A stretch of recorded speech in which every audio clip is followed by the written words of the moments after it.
On episode 272 of the 40 Plus Fitness podcast, we meet Dr. John Day and discuss his book, The Longevity Plan, 7 Life-Transforming Lessons from Ancient China.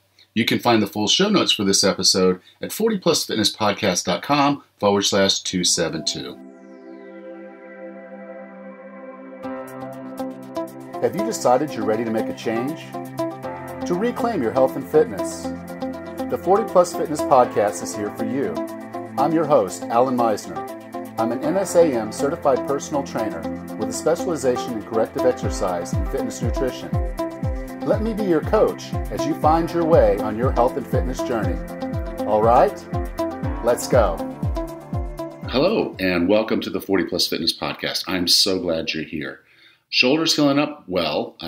So far, most of my movements have been passive movements. We're just starting to incorporate some active movements. And it's kind of interesting when you haven't really actively used your shoulder in nearly a month, how difficult that can be. So it is a learning experience for me.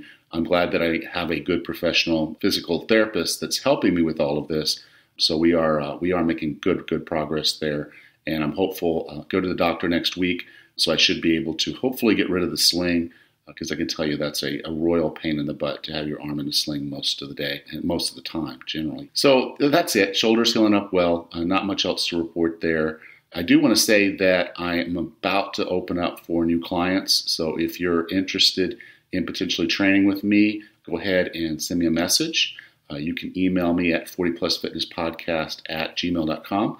I'll be glad to respond. If not, look for it in the coming weeks when I go ahead and put something out officially. But I just want to, because you're a podcast listener, I want to kind of give you that initial heads up that I am going to start taking new clients. And if you want to jump the list, just go ahead and shoot me a message. Our sponsor for this episode is Thrive Market.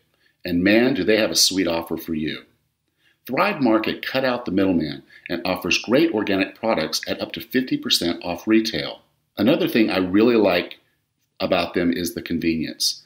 I can go to their website or use their mobile app and get what I want shipped directly to me. For 40 Plus Fitness podcast listeners, Thrive Market is offering a $60 discount plus free shipping, all for trying them on a 30-day free trial. Go to thrivemarket.com/40PLUS. That's 40 plus. thrivemarket.com/40plus, 40PLUS. You have access to over 400 organic products at prices you won't find anywhere else.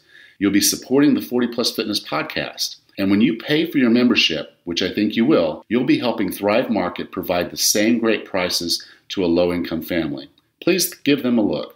thrivemarket.com/40plus. Again, thrivemarket.com/40plus. Thank you. Our guest today was 44 years old, overweight, suffering with degenerative joints, high blood pressure, and high cholesterol. Not what you would expect from a cardiologist. He also happened to have a fascination with Mandarin. He learned about a remote town in southern China where the citizens seemed to be living an extraordinarily long life. He went there to learn what they could teach him, and he's taken that knowledge and put it in a book, The Longevity Plan, 7 Life-Transforming Lessons from Ancient China. He fixed himself, and with this book, he's sharing what he learned so you can fix yourself. I think you're going to get a lot out of this interview. Here is Dr. John Day.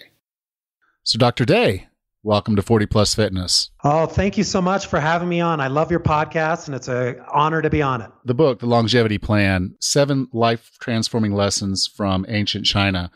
It's not ancient China, but you found a piece of China that had not, for lack of a better word, grown up. Exactly. And that was really the secret to this village, is that this village was geographically isolated. They were cut off from the rest of China, cut off from the rest of the world. And that allowed them to live at their own pace.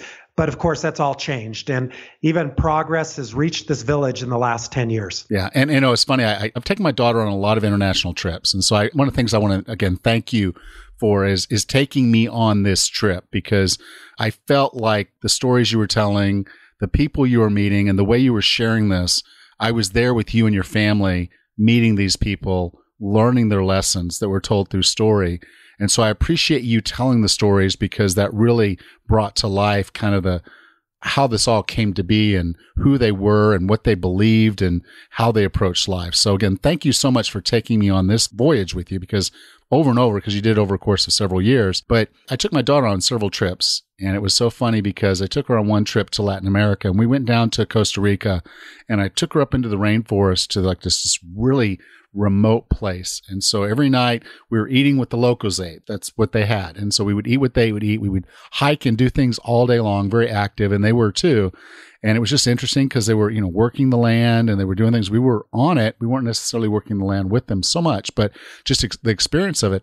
And the funny thing was, out of all the things that we did over the course of the 4 weeks, I guess, I took my daughter around there, I was asking her what she enjoyed the most. And she enjoyed just kind of the being unplugged, being a part of that community, doing just the cool things in the rainforest, and just the experience of slowing down and paying attention to what was going on in the moment. And a lot of that we're going to discuss earlier in the book, but it was just interesting that I know you've taken your children there, your wife.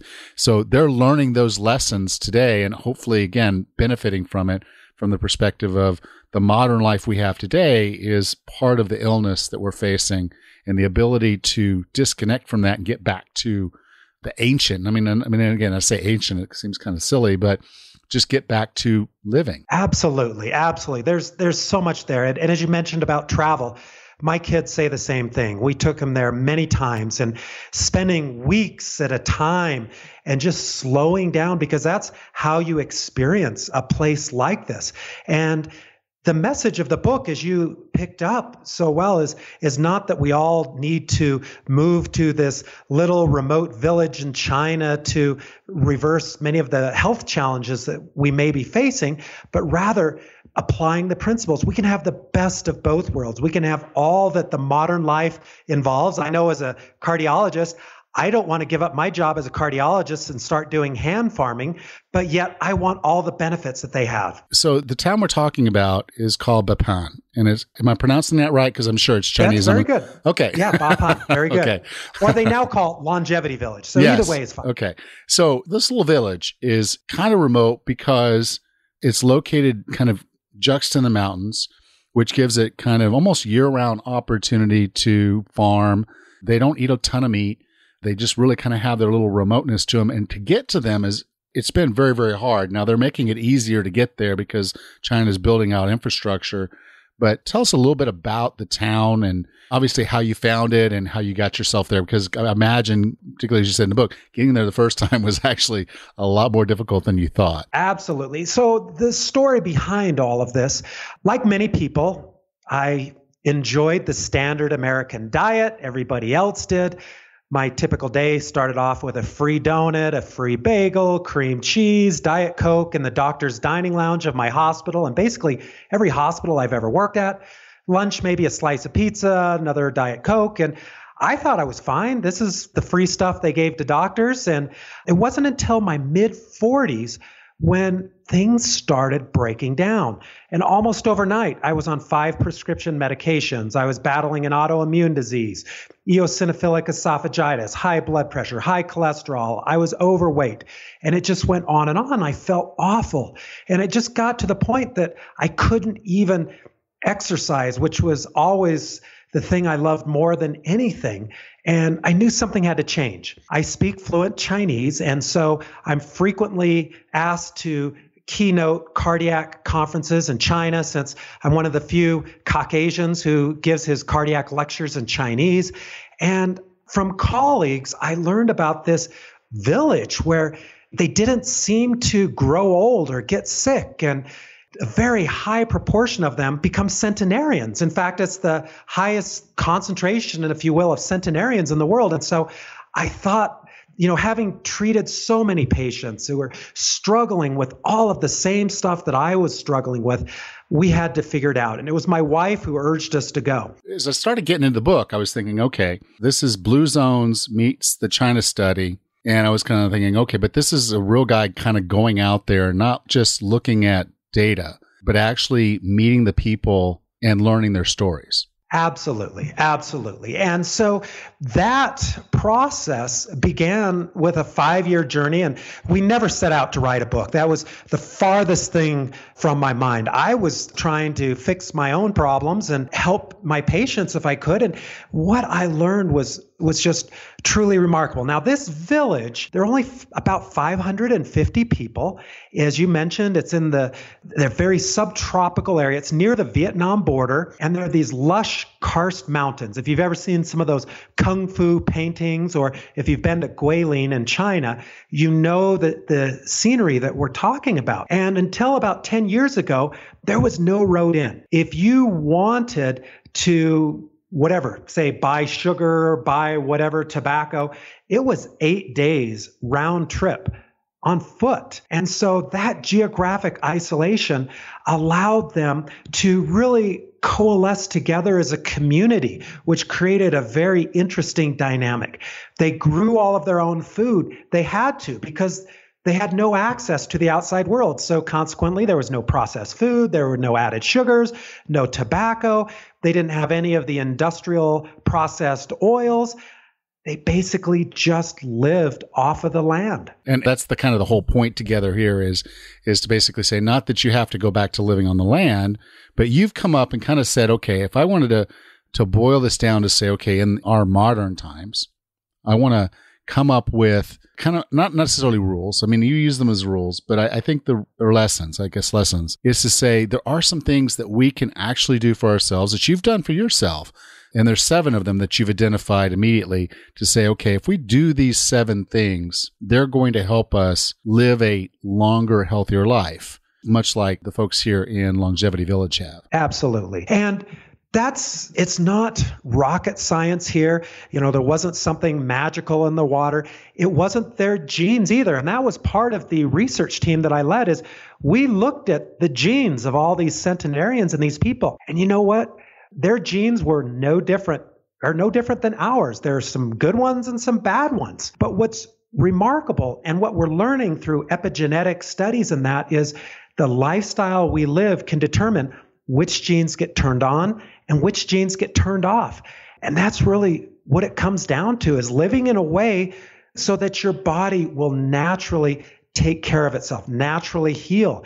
And that's really the message of the book, is if we can just get out of the way, get back to the way our bodies were designed, so much of what ails us can all be corrected naturally. So now the first lesson you have in the book is eat good food. Now, I think we may define good food a little bit differently in the United States than the standard of what, because, and you have a longevity soup, and I don't want to go into deep detail on that, but there's a recipe in the book for a longevity soup if you're interested.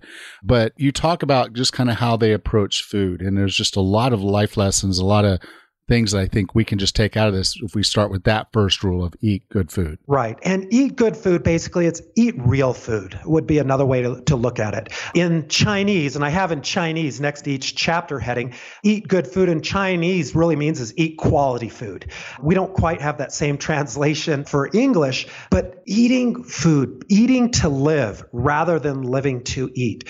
These people, it's very freeing what they ate. If you're not eating added sugars, if you're not eating processed foods, then you can eat as much as you want. Listen to your body, and when you're full, you're full. You don't have to deal with all of the food addictions, the shoulds, coulds, all of these other crazy things. And it's funny, if you ask these people, are you on a diet? They look at you like you're from another planet. Nobody counts calories. Nobody's on a diet. Food is something to be celebrated. And as long as you're eating the right food, you can celebrate it. You don't have to feel any guilt, shame, or anything about what you're eating. Yeah, and you have a quote in the book, and I'm sorry, I have to read this because this is awesome. I can't wait to hear what quote you selected. Okay, and perhaps the most important thing I've learned is that the best thing we can do for our health is to make sure that eating isn't a vice, but a virtue. And that's profound. But that's how they approach it. This is necessary for life. And there have been points in their time where they were struggled because in 100 years of Chinese history, they've gone through a lot. And so understanding that food is kind of that single thing that's going to keep them going to the next day. Yeah, who spent time in China, you know how much they value food and their culinary tastes and developing the different flavors. But yeah, I just thought, when you were talking to particularly Bo Sheen, was his name, and how he, he had gone through the revolution. They were up in the caves, basically just foraging from that point forward because they really couldn't grow crops and do things. But he said they always had just enough, and they just saw food as, okay, that's my next day, and I make it through the next day, and then I'll make it to the next. And that kind of takes me to my next kind of lesson you had in here, was to master your mindset. Exactly. And there is a lot with mastering your mindset. And this is something I see every day in my cardiology practice. At least 70% of what I see, stress or anxiety played some role in their heart condition. And it's huge. Anxiety, depression, stress are all very much known cardiac risk factors. And as they often say, you're only as old as your heart or your arteries. That's really the limiting step. If you take care of your heart, you take care of your arteries, you will enjoy great health to a very ripe old age. But there's a lot of data there. For example, embracing your stress has been shown in studies to improve survival by up to 17%. Optimistic people in studies live up to 7 years longer. There's something huge there. People who are stressed out all the time, when they look at the cellular level, looking at telomeres, which are the caps on your DNA that keep them intact, people who suffer from a lot of stress and anxiety, they age 10 years faster. And so there's something there about mastering your mindset, embracing stress, being optimistic, and looking at whatever you may be facing as a challenge that helps you to grow, to get stronger. That's the whole purpose of exercise, is you have to go through that stress to make your body stronger. Yeah, well, I'm going to raise my hand and just say, yes, stress is one of my bailiwicks. I mean, that's going to be one of the things. If I have one thing I took from your book, it's like, okay, if I really want to live a longer, healthier life, it's going to be through management of stress. That's the one thing right now I can say I just don't completely have control over that. I need to continue to work on. So I do appreciate this lesson because it is something I'm taking to heart and will be focused on the go forward. Now, one of the ways we do that, and it's kind of the next lesson, is to build your positive community. Right. And this is something, connecting with others socially. You want to connect with the right people. But there was a fascinating study done not too long ago by Dr. Julianne Holstead-Lunt, where she found in a large group of people that those who were connected socially, as far as when they looked at health and longevity, that was a greater predictor of health and longevity that mattered even more than smoking or obesity. And that's something that's really quite striking and something that we haven't fully gotten a grip on, but connecting to the right people, being part of a community, being part of a circle of people that care about you and you care about them, you give to the community, they give back to you, is profound when it comes to health and longevity. You told a story in here. It was in a different part of the book, but you talked about the bridge breaking, and there were people on the bridge at the time, cool, just basically relaxing after a hard day work, and the bridge breaks, but the whole town just sort of took off, just all went and took care of each other. And I think that's something that fundamentally we all need to seek in our lives. And you made a very good observation in the book is, in many cases, no, it's not necessarily going to be your next door neighbor. It might just very well be a community that's on the internet. It might just be family that is available for you to call, friends for you available for you to call. We have so much connectivity today that we can make it a slightly different dynamic to the community. But I just thought that was a very compelling story, that everybody in the community is there to take care of everybody else in the community. And just knowing that has to kind of relieve a lot of the pressure of everyday life, of just knowing that there's something troubling you, something that's going to keep you from being able to produce. And if they produce one more food than they needed today and they brought back more, they're going to share it with their neighbor rather than let it go to waste. And all those kind of little caveats, as I saw in the book, I just really appreciate how that builds this whole thing together. Exactly. And that goes right back to stress and anxiety. If you're part of a group of people that you know that somebody's got your back, you don't feel so alone in this world, and it changes your whole perspective. And you have to be there for their back. Exactly. It goes both ways. Yes. And that means that you have to stay in motion. So they were constantly working to produce their own food. They were constantly working to produce income for their community. Their income structure has changed a little bit now that they're more of a health tourism location than just a pure farming village. But they still are constantly on the go. It is. And that's an interesting point. And if you were to ask anybody there in the village, what do you do for exercise? They would look at you like you were from another planet. It's the same as a diet. It's like, why would I diet and exercise? It's like, what? What? You mean you get in the car, you drive to the gym, you change your clothes, you go and work out. That whole concept is totally foreign to them. Their entire day is built around motion. And that's the sad thing so much in our modern lives is everything is engineered to take activity out of our day, whether it's a remote control, processed foods, everything to eliminate motion. And so that's the challenge, is not only to get your daily workout in. Working out is important. I try to work out every day, but it's incorporating motion throughout the day. And studies are now showing that if you're sitting all day long and then you go to the gym and hit it hard, you can't undo the damage that happened from sitting all day. Sitting really is the new smoking. So it's how can we re-engineer activity through our day, whether it's a standing desk, a treadmill desk, or just getting up every 30 minutes and just moving a little bit, something to keep our bodies engaged. Now, I have adjustable desks both at my office and at home, but you've actually convinced me now I do need to make that investment to go ahead and get a treadmill desk. I don't know that I could do 2.5 miles per hour and still be productive, but I know I could do 1 or 1.5. So I'm going to start somewhere and go somewhere. But other interesting thing I thought was really cool about the motion thing in just some of the conversations that you had with folks were, okay, so they walk out to the field and they're working the field. And if she gets fatigued, when you're talking to her gets fatigued doing one thing, she'll say, okay, I'll take a break and I'll go do another thing. It's not to take a break and not do anything. She's not over on her PDA or her phone. She just does a different thing. And then she'll come back and finish the thing that she was fatigued at to finish that up. And then she's going to sit there and throw a big bundle of vegetables on her back and carry that back to the village.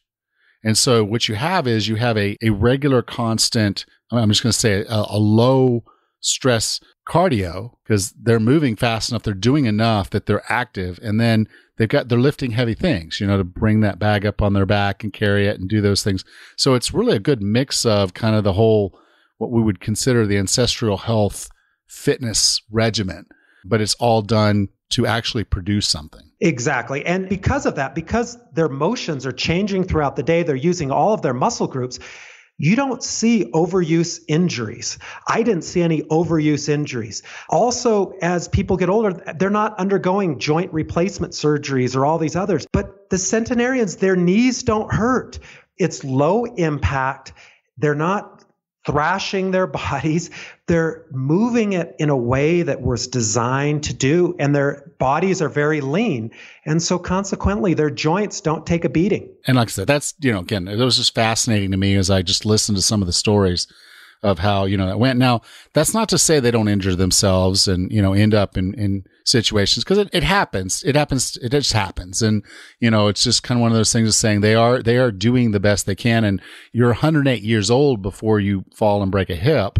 Well, you're 30 years beyond, or maybe even 40 years beyond someone in the United States that's basically doing the same thing. Now, the next one is finding your rhythm. And I really enjoyed this one because I just kind of, it was one of those things of saying, I try to have a basic rhythm, but life is life. So I think this might be one of the harder ones for us to figure out. And you've kind of talked about that a little bit in the book. Could you talk about finding your rhythm? Sure. Now, this one, I'm particularly fascinated with rhythm. As a cardiologist, my specialty is rhythms. And that's mostly what my practice is treating heart rhythm abnormalities. And so getting the heart in rhythm, and it's amazing how well the body, the heart functions when it is beating properly, when it is functioning in rhythm. And that same metaphor could be applied to our lives. And we're just starting to realize how important rhythms are. Having a sleep schedule. Now, it can be tough. As a cardiologist, I often have to take call, so I might be up all night.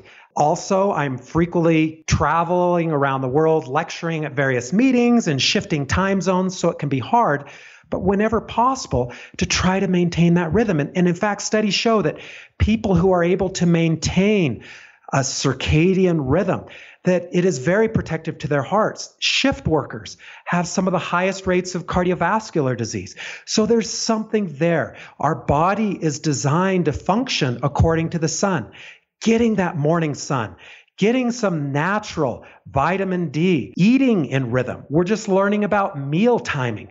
Meal timing may be very important in preventing cardiovascular disease and maintaining a proper weight. There are rhythms to our metabolism, whether it's glucose metabolism, insulin metabolism. There are rhythms to everything, and to respect that. Now, everybody's rhythm might be a bit different, but there were some common themes that we saw in this.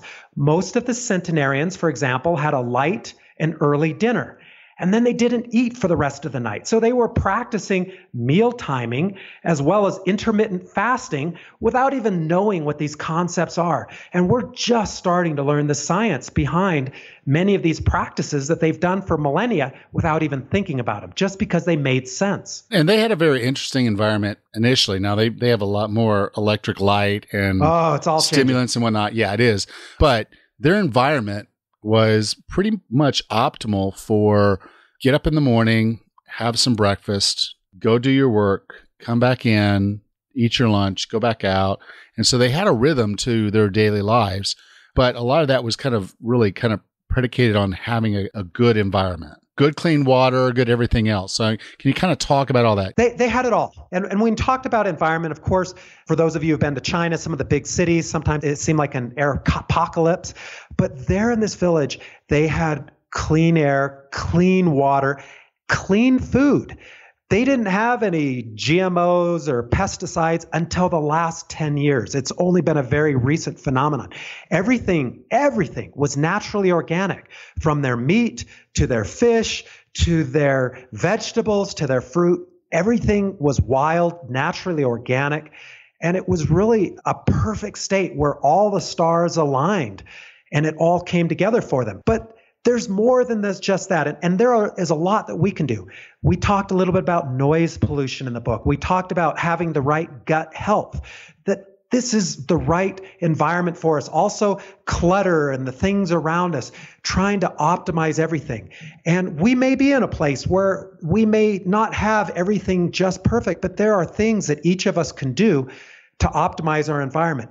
But probably the most important environmental factor, at least for someone who's interested in health and longevity, is to engineer your environment. What I like to call environmental planning is so that basically you create an environment so that you're not tempted, if you will, so that healthy living is the path of least resistance. And whatever that might look like for you, how you can create an environment where you're not bringing junk food in your home so you're not tempted.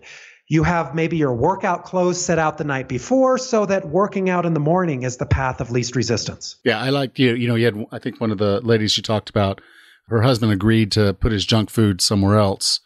And as a result, he ate less junk food. It's just kind of one of those basic things that you're trying to argue and it doesn't have to be. Try to work on what you can work on and manage it. Now, the last one is maybe my favorite. Besides the food, I think the food one was maybe my favorite. I go back and forth between the two because I do think the food one was really important. But the proceed with purpose, and I think one of the core things that came out of this that I was really fascinated with was how when a woman becomes a mother, she changes her name, and that creates a whole dynamic of purpose for really generations. It does. And so when a woman becomes a mother, her middle name becomes Ma, which means mother. And then their name then takes on a portion of the name of her child. So she keeps her surname, and so she basically has their surname and the mother of a certain child. And that very much defines their life. Their life is centered around family. And it's really quite profound. And it's something that is missing in a lot of our modern Western lifestyle. As a cardiologist, probably the most dangerous day of a man's life is the day he retires. Because for so many men, their sense of purpose centers around their work. They identify themselves by their occupation or what they do. And then when they retire, who are they? Why are they still living? And so that's a very important time. Women don't seem to have that problem because they're more connected socially and connected to families and relationships. But for men, it's a real struggle. But to have that, and the fascinating thing is each of these centenarians were still working 7 days a week, 365 days a year. They're no longer out in the fields. Now they're meeting and greeting guests and sharing wisdom to this health tourism, if you will, that's taken off as people from the big cities of China who now have all the same conditions we do, diabetes, obesity, high cholesterol, that they're coming to learn from these people. But they're sharing their wisdom from people throughout China every day. And when I ask them, why are you doing this? Wouldn't you like to go retire on a beach or something like that? Once again, when I brought up the concept of retirement, they thought I was crazy. There is no concept of retirement. Everyone contributes. Everyone is important. Everyone has a mission until your last day. And the 80-year-old woman that's bringing up a wheelbarrow of concrete and upset because her grandson's moving too slow, I love it. Yeah. And that is the thing that challenges. I think too often here in the U.S., we look at something, we don't want to celebrate our birthday. We're depressed every year. We're 1 year older. Age is something that should be celebrated. And here in the U.S., if you look at billboards, you're going to see the young, sexy models. But there, age is celebrated. Age is revered.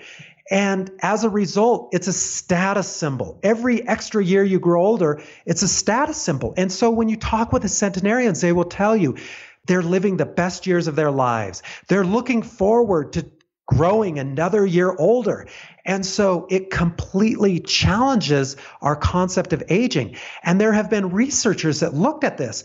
And people who look forward to aging, look forward to the wisdom that they'll gain, look forward, who have the idea that life only gets better, that they live about 7 years longer than people who have a very pessimistic view on aging. And I think it goes both ways with purpose, is that the centenarians have been there for their kids, their grandkids, and their great-grandkids, and maybe even some of them great-great-grandkids. Right. Some even have 5 generations. Yeah, but they've been there for them. I mean, it's like they've been a part of their lives. They've made sure that they had that as a sense of their core purpose, is to be there for their family and do what they need to do for their family. So they were out in the fields doing their work as long as it was necessary to get the work done.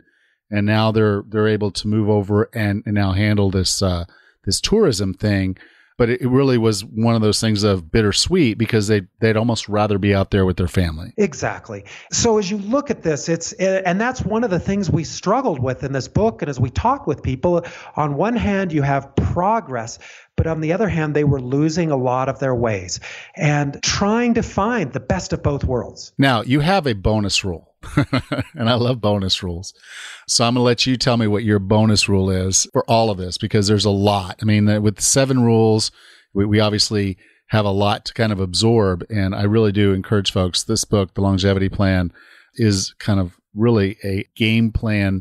It's written as a story, and it is a great story. And I really, again, appreciate Dr. D you sharing with us, but it's a lot. It's a lot for us to take on. So can you tell us what the bonus rule is? I would say for the bonus rule is to focus on the one thing. Now, that one thing may vary from person to person, and it may change over the course of your life. Yes, to try to embrace all 7 principles from the beginning is too much. But finding where you're most in need of. If it is in food, eating the right foods, maybe you focus there first. Maybe it's physical activity. Maybe it's optimism. Maybe it's developing that sense of purpose. But to find what you're most in need of, the one thing. And so hand raised high, stress.